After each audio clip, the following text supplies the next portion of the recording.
Love failure జీవితంలో ప్రతి ఒక్కరికి జరగకపోయుండొచ్చు. ఆహ్, ప్రతి ఒక్కరు దీని అనుభవం లేకపోవచ్చు. ఉన్న వాళ్ళ బాధ వర్ణనాతీతం. మరి దానికని అంటే ఇప్పుడు జీవితంలో ఎన్నో జరుగుతుంటాయి. అందరి విషయాల్లో అన్నీ జరగవు. కొందరి విషయాల్లో కొన్ని జరుగుతాయి. దాంట్లో ఇవి కొన్ని. అంటే లవ్ ఫెయిల్యూర్ అంటే అంటే ఓన్లీ హ్మ్. ప్రేమించిన వాళ్ళు ఫెయిల్యూరు విడిపోవటము, బాధపడటము, లేకపోతే భార్యాభర్తలు ఇవే కాదండి. పేరెంట్స్, పిల్లలు ఈ లవ్ ఫెయిల్యూర్ గూడా ఉంటుంది. ఎందుకంటే మేము సక్సెస్ చేయలేకపోయామనో, లేకపోతే మా పేరెంట్స్ నన్ను సక్సెస్‌ఫుల్‌గా అచీవ్ చేసుకురాలేదని విడిపోవటాలు. సో, ఇలాంటివి చాలా రిలేషన్స్‌లో విడిపోవటాలు ప్రతీది ఫెయిల్యూర్ కిందే. లవ్ అనేది ఒక్క లవ్వే కాదు కదా! అన్ని లవ్వు ఉంటుంది. సో, ప్రేమ అనేది ప్రేమ అంటే ఏంటంటే ఒక బాండింగ్. ఆహ్, ఒక స్వాభావికమైన ఒక బంధనం. సో, అది ప్రతి ఒక్కరికి ఉంటుంది ఈ ఆహ్, జీవితంలో. అంటే ముఖ్యంగా అన్నిటిని కొంత కొంత ఎక్సెప్షన్ ఉంటుంది గానీ, ఈ భార్యాభర్తలో లేకపోతే ప్రేమికులు విడిపోవటాలనేది అది మహా ఘోరంగా, మహా భయంకరంగా వాళ్ళకు ఆ అనుభవం ఆ ఫీల్ ఉంటుంది. సో, మరి అలాంటప్పుడు వాళ్ళు ఏమన్నా ఆహ్, వాళ్ళెలా బయటపడతామంటే అంటే డాన్స్ నేర్చుకోవటం వల్ల వాళ్ళు బయటపడతారా అనంటే ఆహ్, డాన్సో, మ్యూజిక్కో ఇంకేదో అవి వాటి సంగతి పక్కకు పెట్టినా టైం అనేది ముఖ్యమండి. ఆ టైము ప్రతిదీ క్లియర్ చేస్తుంది. ప్రతిదానికి అంటే టైం అనేది మనము అంత ఓపిక ఉండదు. అది కొందరికి తొందరగా అయిపోతుంది. ప్రేమించినప్పుడు మనకెంత టైము సరిపోలేదో, ఇప్పుడు అంత భారంగా అనిపిస్తుంది. సో, అలా అంటే ఆ టైం అనేది ఒకటి సాల్వ్ చేస్తుంది. మరి ఆ టైంని కిల్ చేయడానికి ఇలాంటివి చేయాల్సుంటుంది. సో, మరి అంటే టైం అనేటప్పటికి కొందరికి సంవత్సరం పట్టొచ్చు, కొందరికి సంవత్సరాలు పట్టొచ్చు, కొందరికి నెలలు పట్టొచ్చు, కొందరికి నెలనే పట్టొచ్చు. కొందరు ఒక 4 వీక్‌లో గూడా వదిలించుకునే వాళ్ళుంటారు. అయితే ఈ మర్చిపోయాను అనుకునే వాళ్ళకి వదిలించుకున్నాను, ఇంక నాకు ఏం బాధ లేదు అని ఎవరన్నా అంటే అది అంత నమ్మకంగా ఉండదు. ఎందుకంటే ఎప్పుడో ఒకసారి, ఎక్కడో ఒకసారి క్లిక్ అవుతుంది. అంటే గుచ్చుకుంటూ ఉంటుంది. అది ఎందుకు జరుగుతుంది అంటే ఇంగంతేనండి మనసది. మనం ఆలోచిద్దాము అనుకోని ఆలోచించం గదా! ఆలోచనలు మనలోకొస్తాయి. వచ్చినప్పుడు ఇలాంటివి గూడా ఏదైనా సందర్భంగా దానికి సంబంధించిన సందర్భము ఏమన్నా ఉంటే అవి వస్తూనే ఉంటాయి. దీన్ని మర్చిపోవడానికి కాలం ఒకటే ఒక పెద్ద మెడిసిన్ అనమాట. సో, మరి ఆ కాలాన్ని కొంచెం అంటే అంతవరకు కొంచెము అంత అంటే కొత్తలో నేను మనసు మరీ భయంకరంగా ఉంది. నేను తట్టుకోలేకపోతున్నా అనుకునే వాళ్ళకి మనసు డైవర్ట్ చేయడానికి ఈ డాన్స్ అనేది లేకపోతే ఇంకా ఏవైనా గూడా ఉపయోగపడతాయి. బట్ అయితే ఈ ఇప్పుడు నేనెవరినో ప్రేమించాను. నేను అంటే నాకు వాళ్ళని ఇంకా నేను ఫెయిల్యూర్ అయిపోయాను. నేను పోయి డాన్స్ నేర్చేసుకుంటాను. ఎవరో చెప్పారు నాకు డాన్స్ నేర్చుకుంటే తగ్గిపోతదని. నేను క్లియర్ అయిపోతానని, నా మనసు బాగుపడిపోతదని. కాబట్టి నేను వెళ్లి డాన్స్ నేర్చుకున్నట్టానంటే అది కుదరదు. అది ఎట్లా కుదరదంటే మీరు మిస్ అయ్యుండి ఒక డాన్స్ చేయలేకపోయిన సందర్భాలుండే పాత వీడియోలో చెప్పాను. కొన్ని సందర్భాల్లో చేయలేకపోయారు. వాళ్ళిప్పుడు చేయాలని తాపత్రయపడుతున్నారు అని. సో, అట్లా ఉన్న వాళ్ళకి, అది మిస్ అయిన వాళ్ళకి, అది చేద్దాం అనుకున్న ఇంట్రెస్ట్ ఉన్న వాళ్ళకి, అది కొత్తగా దాని గురించి తెలుసుకున్న వాళ్ళకి, దాని మీద ఇంట్రెస్ట్ ఉన్న వాళ్ళకి వెళ్లి నేర్చుకుంటే సరిపోతుంది. అట్లని చెప్పి ఆహ్, హ్మ్, అంటే ఇప్పుడు కొందరు దాన్ని కొంచెము సీరియస్‌గా తీసుకునే వాళ్ళుంటే, బేసిక్స్ నుంచి నేర్చుకొని చక్కగా వాళ్ళు దీని మీద కొంచెం అట్‌లీస్ట్ అదేంటంటేనండి, ఇప్పుడు మనము ఒక్కోసారి రాత్రంతా మనం నిద్రపోకుంటే, పగల్లో ఒక 10 నిమిషాలు నిద్రపోయినా ఎంతో రిలాక్సింగ్‌గా ఉంటుంది. సో, అట్లా మన 24 అవర్స్‌లో మనం ఒక అర్ధగంట డాన్స్ చేసినా గూడా అదొక రిలాక్సేషన్ అనమాట. సో, అదొక రిలీఫ్. సో, మన మైండ్‌కి. సో, అట్లుంటుంది కాబట్టి మీరు ఆ పని చేయొచ్చు. కానీ కొందరికేంటంటే మళ్ళీ ఈ అసలే బాధలో ఉండి అంటే ఇట్లా విడిపోయి కొంచెం అది మనసును తొలిచేస్తూ ఉంటే, వీళ్ళు ఈ బేసిక్స్ అని, అవని, ఇవని నేర్చుకుంటూ ఉంటే అది వాళ్ళకింకా కొంచెము అంటే ఆ బేసిక్స్ అనేటప్పటికి ఏంటంటే, ఓ రోజుకో రెండో, మూడో స్టెప్స్ నేర్పిస్తారు. కాబట్టి అది వాళ్ళకి అంత సఫిషియెంట్‌గా అనిపించదు ఆ టయానికి. సో, కాబట్టి వాళ్ళేం చేయాలంటే, వాళ్ళు చిన్నగా ఏదన్నా అంటే వాళ్ళ మాస్టర్‌ని అంటే వాళ్ళ గురువు గారికి ఈ విషయం చెప్పి అంటే చెప్పండి మీరు. ఎందుకంటే ఆమె కూడా అతనో, ఆమె మిమ్మల్ని అర్థం చేసుకోవాలి గదా! సో, కాబట్టి వాళ్ళు గూడా ఏం చేస్తారంటే, మీకు చిన్న ఐటెమ్స్ నేర్పించమని చెప్పండి. ఎందుకంటే ఆహ్, ఆఫ్‌కోర్స్ మీకు బేసిక్స్ ఏవి రావు. అయినా కూడా ఒక లైట్‌గా ఏదన్నా లైట్ క్లాసికల్ డాన్స్ ఏదన్నా చెప్పమని చెప్పండి. కనీసం శ్లోకాస్ అలాంటివి. ఇప్పుడు ఫర్ ఎగ్జాంపుల్ గురు బ్రహ్మ, గురు విష్ణు, గురుర్దేవో మహేశ్వర ఇలాంటివి. లేకపోతే కస్తూరి తిలకం, లలాట పలకే, వక్షస్థలే కౌస్తుభం, నాసాగ్రే నవమౌక్తికం ఇలా అంటే శ్లోకాస్. ఈ శ్లోకాస్ మీకు ఆల్రెడీ మీకు మీరు ఫెమిలియర్ అయ్యి ఉంటారు. ఈ శ్లోకాస్ మీకు తెలిసే ఉంటాయి కాబట్టి మీకు పరిచయం అయి ఉంటుంది కాబట్టి ఆల్రెడీ మీకు దాని మీద నేర్చుకోవటం కూడా కొంచెం ఇంట్రెస్ట్‌గా ఉంటుంది.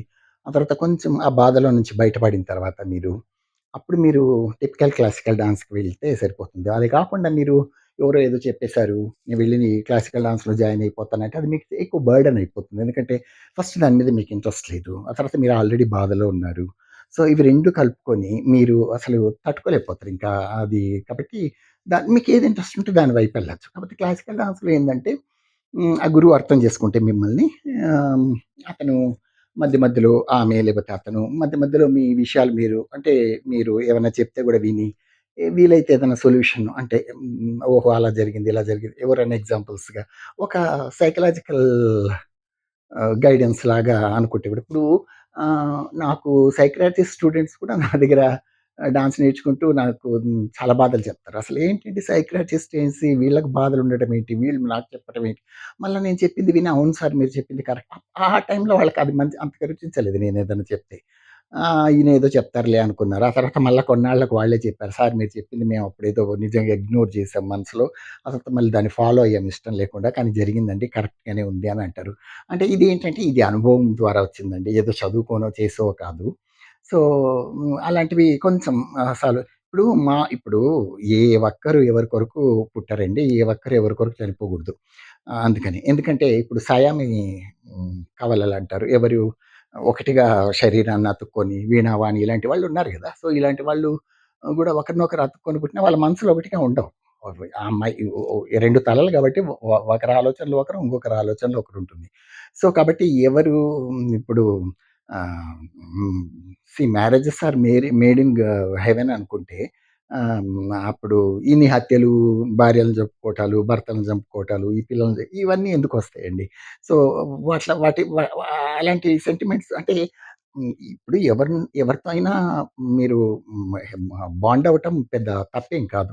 బట్ ఎమోషనల్‌గా బాండ్ అవ్వకూడదు. ఆ ఎమోషనల్ బాండింగ్ వల్ల ఏమైపోతుందంటే వీళ్ళు తప్ప నేను బతకలేను. వీళ్ళు తప్ప నేను లేను. వీళ్ళు లేకుంటే నేను లేను. సో, మన పురాణాల్లో చెప్తారు కదా! సో, అట్లా అనమాట. కాలం మారింది. మనము మారాలి. ఇప్పుడు ప్రతి ఒక్క నేనొక మాట చెప్తానండి ఓపెన్‌గా. ప్రతి ఒక్కరు ఈ జీవితంలో ఆహ్, వాళ్ళకి వాళ్ళ ఇండివిడ్యువాలిటీసే ఉంటాయి. తప్ప ఎవరెవరి కొరకు బతకరు. ఎవరెవరి కొరకు చావరు. ఎవరెవరి కొరకన్నా చచ్చినా అది వాళ్ళ మూర్ఖత్వం అవుతుంది. సో, కాబట్టి అలాంటివుంటాయి. కాబట్టి మనసులో ఏదైనా టైం అండి. టైం అనేది సాల్వ్ చేస్తుంది. అయితే క్లాసికల్ డాన్స్‌లో మనకు ఇది హెల్ప్ ఎలా అవుతుంది అంటే, ఇది డాన్స్ అనేది మైండ్, ఫిజిక్‌కి కనెక్ట్ అయ్యి ఉంటుంది. సో, మైండ్, ఫిజిక్ కనెక్ట్ అయ్యి ఉన్నప్పుడు మీకు హ్మ్. అంటే మీరు మనసులో ఏం ఆలోచిస్తారో అది మీ శరీరంతో చేయాల్సుంటుంది. సో, అదొక అద్భుతమైన ఫీలింగ్ అది. సో, అంటే నేను మన్ అంటే మీ మనసులో ఏమేమి అనుకుంటున్నారో అదన్నీ మీ శరీరాలతో చేయాల్సుంటుందనమాట. సో, కాబట్టి ఆ మూమెంట్స్ గాని, ఆ ఫీలింగ్స్ గాని, ఆ ఎక్స్‌ప్రెషన్స్ గాని సో, అవన్నీ మీకు ఆహ్, అదనంగా మిమ్మల్ని ఇంకొక లోకంలోకి తీసుకెళ్తాయి. ఆ తర్వాత అది మీ పరకాయ ప్రవేశంలాగా అంటే ఫర్ ఎగ్జాంపుల్ మీరొక రాధలాగానో, లేకపోతే మీరొక జావళి చేస్తున్నప్పుడు ఒక భార్యలాగానో లేకపోతే ఒక కృష్ణుడికి ఒక గోపిక లాగానో. సో, ఇలా అంటే అలాంటి ఫీలింగ్స్ వస్తాయి. ఆ కొద్దిసేపు అట్‌లీస్ట్ ఆ కొద్దిసేపన్నా మీకు ఆహ్, ఎంతో హాయిగా అనిపిస్తుందనమాట. సో, కాపోతే ఈ క్లాసికల్ డాన్స్ నేర్చుకోవటం వల్ల మనసు కుదుట పడుతుందనమాట. చాలా మటుకు నిజమండి. ఎందుకంటే ఒక విధంగా అంటే ఆల్రెడీ నేర్చుకున్న వాళ్ళకి అదే అంటే ఆల్రెడీ నేర్చుకొని మర్చిపోయిన వాళ్ళుంటారు గదా! అంటే వదిలేసిన వాళ్ళు. వాళ్ళకిది చాలా హెల్ప్‌ఫుల్‌గా ఉంటుంది. ఎవరైతే లవ్ ఫెయిల్యూర్‌లో బాధపడుతున్న వాళ్ళు మళ్ళా దే కెన్ కమ్ బ్యాక్. వాళ్ళకి ఇది చాలా 100% వాళ్ళకైతే ఐ కెన్ అష్యూర్. వాళ్ళకి ఇది హెల్ప్‌ఫుల్‌గా ఉంటుంది. ఆ తర్వాత వాళ్ళు చేసినవన్నీ వాళ్ళు నాకు తెలిసి సామాన్యంగా ఈ క్లాసికల్ డాన్సర్‌లు ఆ ఫెయిల్యూర్‌లో పడరండి. నాకు తెలిసి ఇంతవరకు వాళ్ళు అలాంటివి ఒక ఆత్మహత్యలు చేసుకున్నట్టు గాని, ఒక లైఫ్ ఫెయిల్యూర్ అయిపోయి ఏదో అయిపోయినట్టు గాని, నేను ఇంతవరకైతే వినలేదు. ఇంక సినిమా యాక్టర్లు, వాళ్ళు డాక్టర్లు, యాక్టర్లు వీళ్ళందరూ I mean even police department వాళ్ళు ఆత్మహత్యలు చేసుకున్నారని విన్నా గాని, పలానా క్లాసికల్ డాన్సర్ ఆత్మహత్య చేసేసుకున్నదని నేనైతే ఇంతవరకు వినలేదు. సో, అదొక మెంటల్లీ అదొక స్ట్రాంగ్ హ్మ్. వాళ్ళకు స్ట్రాంగ్ ఫీలింగ్ అనమాట అది. అంటే జనరల్‌గా వాళ్ళు అంటే వాళ్ళదో లోకమండి. అట్లా అని చెప్పుకోవచ్చు. అంటే ఇప్పుడు మేమైనా జనరల్‌గా ఇప్పుడు నేను గూడా అనుకున్నానండి ఒకప్పుడు ఏంటని అంటే నేను కొంచెం బాధపడితే తట్టుకోలేని వాళ్ళు, నేను కొంచెం మొహం మాడ్చుకుంటే ఫీల్ అయిపోయేవాళ్ళు చాలామంది నాకున్నారు. నేను వాళ్ళని చూసి ఏమనుకున్నానంటే I can change them somewhat అంటే నేను ఒక విధంగా అడ్వాంటేజ్ తీసుకుందాం అనుకున్నాను వాళ్ళ మీద. ఎలా అంటే నేను యానిమల్ ఫ్యాన్‌ని. నాకు వెజిటేరియన్స్ అంటే చాలా ఇష్టం. నాన్ వెజిటేరియన్స్ ఇష్టం లేదని చెప్పను. కొంచెం ఓలాగా అంత కొంచెం చాలా ఇబ్బందిగా అనిపిస్తుంది. వాళ్ళు ఎంత మంచోళ్ళు నాన్ వెజిటేరియన్స్ ఇష్టంగా తింటారా అని. సో, అప్పుడు నేనేమనుకున్నానంటే వీళ్ళని వెజిటేరియన్స్ చేసేద్దామని చాలా ట్రై చేశాను. అలిగాను, ఏడ్చాను, పడాను, ఇంకేమేమో చేశాను. ఏం చేసినా కూడా వాళ్ళు మాత్రం మారలేదు. అంటే నన్ను చూసి కొంచెం కూడా నన్ను బాధపడకూడదనుకునే వాళ్ళు కూడా వాళ్ళు వాళ్ళు అంటే ఎవరి కొరకు ఎవరు మారరండి. ఎవ్వరి కొరకు ఎవరు మనం అనుకుంటాం. ఎవరి కొరకో మనం మారిపోతాము. మనం మార్చేయగలము. మనము లేకపోతే చేసేది హెల్ప్‌లెస్ వి ఆర్ ఈ విషయంలో.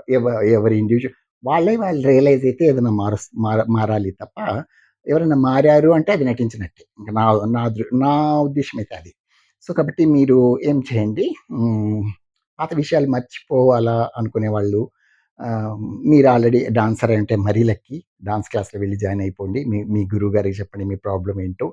ఆ తర్వాత ఆడైనా, మగైనా ఎవరైనా పర్లేదు. You can talk to them freely. వాళ్ళు కూడా మిమ్మల్ని అర్థం చేసుకొని మీరు ఏ పర్పస్‌కొచ్చారనేది వాళ్ళకి తెలుస్తుంది. తర్వాత మగవాళ్ళు అంటే మగవాళ్ళకి వేరే దారి లేదా డాన్సు మీరు మీరు అంత ఎంకరేజ్ చేయరు గదా! అని అంటే చేయరని మగవాళ్ళు కూడా ఇప్పుడు నేను నేర్చుకున్నట్టు చాలామంది నేర్చుకొనుంటారు గదా! They can come back. వాళ్ళు వెళ్ళి మళ్ళీ వాళ్ళు ఇలాంటివేవన్నా వాళ్ళు దే కెన్ మళ్ళా రీకలెక్ట్ చేసుకొని ఇప్పుడు చాలామంది నా దగ్గర ఒకరిద్దరు మగవాళ్ళు పిల్లలు గూడా అంటే ఆల్రెడీ మ్యారేజ్ అయిపోయి పిల్లలున్నోళ్ళు, సార్ నేను అప్పుడేదో మళ్ళా చదువుకుంటూ డాన్స్ గూడా జేసేసాను. సర్టిఫికేట్‌లు కూడా చూపించారాళ్ళు. వాళ్ళు కానీ డాన్స్ ఒక్క ముక్క రాదంట. అంటే మర్చిపోయారని చెప్తున్నారు. మరి ఎలా నేర్పించారో నాకు తెలీదు. సో, మర్చిపోయామండి. మేము ఆ జాబ్‌లలో జాయిన్ అయ్యాము. మళ్ళీ ఇప్పుడు డాన్స్ మేము రీకలెక్ట్ చేసుకుందాం అనుకుంటున్నాం అని అంటారు. సో, ఇలాంటి వాళ్ళు వాళ్ళకి ఇలాంటి ప్రాబ్లమ్స్ ఉన్నప్పుడు వాళ్ళది మరీ మంచిది. వాళ్ళు డాన్స్‌లో జాయిన్ అయ్యి వెంటనే వాళ్ళని ఇది ఒక విధంగా ట్రీట్‌మెంట్ లాగా అనుకోండి. సో, ఒక ట్రీట్‌మెంట్ లాగానో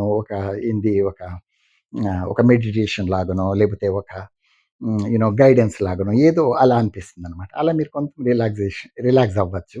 కానీ డాన్స్ మీద ఇంట్రెస్ట్ ఉన్న వాళ్ళు మీ మనసు కొంచెం చేంజ్ అవ్వడానికి తప్పకుండా మీరెళ్లి డాన్స్ క్లాస్‌లో జాయిన్ అవ్వండి. వాళ్ళతో చెప్పండి మొదలు కొంచెం అంటే మీకు డాన్స్ ఆల్రెడీ టచ్‌లో ఉంటే మీరు బేసిక్స్ కాడ నుంచి వెళ్ళిపోండి. మరి డాన్స్‌లో అసలు టచ్ లేని వాళ్ళంటే వాళ్ళకి చెప్పండి. కొంచెం జావళీలు, పదమ్స్ ఏదైనా అన్నమాచార్య కీర్తనలు ఇలాంటివేమైనా చెప్పండి సార్ మాకు అని చెప్పండి. అది మీరు చేయడానికి ట్రై చేయండి. వాళ్ళు కూడా మిమ్మల్ని పర్ఫెక్ట్‌నెస్ ఎక్స్‌పెక్ట్ చేయరు. ఎందుకంటే మీరు మీ ఉద్దేశ్యం వేరు. ఇక్కడ క్లాసికల్ డాన్సర్ అయిపోవాలని రాలేదు. కాబట్టి మీ ఉద్దేశ్యం వేరు కాబట్టి వాళ్ళు కూడా మిమ్మల్ని అర్థం చేసుకొని తప్పకుండా మీకు హెల్ప్ చేస్తారు. Okay. Thank you so much.